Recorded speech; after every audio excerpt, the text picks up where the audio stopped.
Hello ஃபோக்ஸ், இப்போ rainy season வர start ஆயிடுச்சு. எங்கே பார்த்தாலுமே ஃபீவர்னு கோல்டு வருது இல்லையா? அதுக்கு நம்ம வீட்டிலேயே சட்னி தயாரிக்கிற ஒரு கஷாயம் எப்படி பண்ணலான்னு பார்க்கலாம் வாங்க. இதுக்கு தேவையான பொருட்கள்: 1/2 டீஸ்பூன் மஞ்சள், ஒரு துண்டு இஞ்சி, ஒரு துண்டு சுக்கு, ஒரு டேபிள் ஸ்பூன் மிளகு, ஒரு டேபிள் ஸ்பூன் சீரகம், 3 வெத்தலை, 5 ஏலக்காய், 5 கிராம்பு, 3 கற்பூரவள்ளி இலை, 2 பட்டை.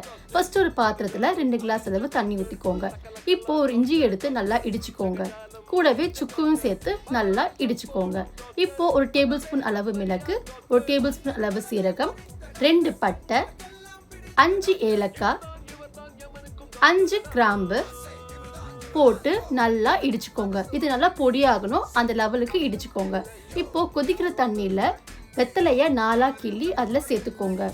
கூடவே கற்பூரவள்ளி இலையும் 4 கிள்ளி அதில் சேர்த்துக்கோங்க. இப்போ நம்ம அரைச்சி வச்சிருக்க பொடியை அதில் சேர்த்துக்கோங்க. கூடவே 1/2 டீஸ்பூன் மஞ்சளை சேர்த்துட்டு நல்லா கலக்கிக்கோங்க. இப்போ இந்த கஷாயம் நல்லா ஒரு 5 நிமிஷம் நல்லா கொதிக்கட்டும். கொதி வந்ததுமே ஸ்டவ்வை ஆஃப் பண்ணிட்டீங்கன்னா ஹெல்த்தியான கஷாயம் ready. Thank you so much for வாட்சிங். பை.